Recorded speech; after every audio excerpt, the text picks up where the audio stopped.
All right, on to Section 3. Majority Owner Information.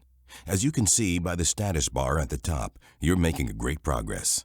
Section 3 contains only one part, but it's a bit of a heavy lift. You're going to be entering a lot of specific dates and financial information. One step at a time is the best way to approach this.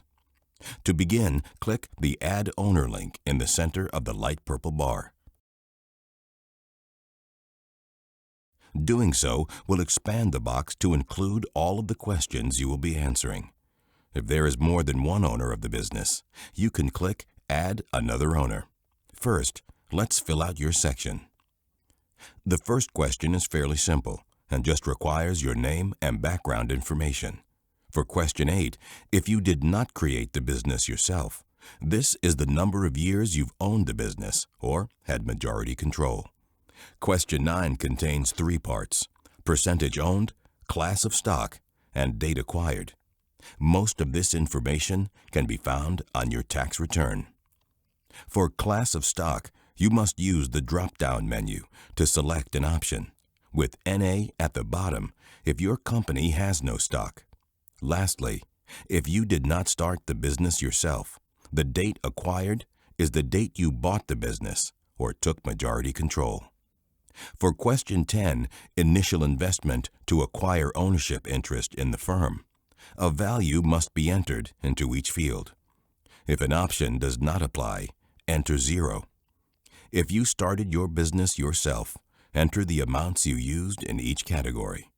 If you are renting or leasing commercial or office space, include it in real estate. For how you acquired your business, you must select one of the options and enter text into the field. Part B, Additional Owner Information, is the section where you enter more information about yourself. If there is more than one owner, we will show you how to do that a little bit later. Nothing here can be left blank, even if you are just entering the words no or none. Questions 2, 3, and 4 are fairly straightforward, but pay special attention to 4A.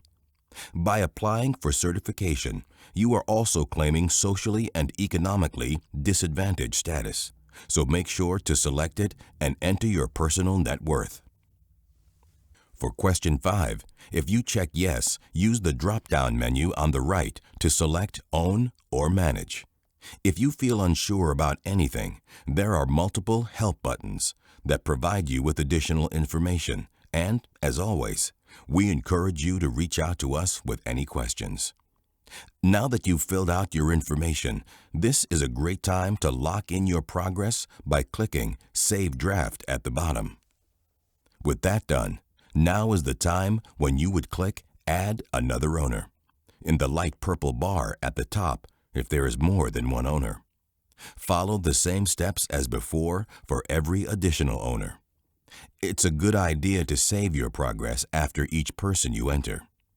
When you're done, click Save and Return to Summary to return to the main application page. You did a great job. As you can see, our green status bar at the top is growing. Section 4, Control, is up next. It concerns personnel, financials, inventory, contracts, and more. We recommend you gather as much relevant paperwork as you can in order to speed it up. See you there.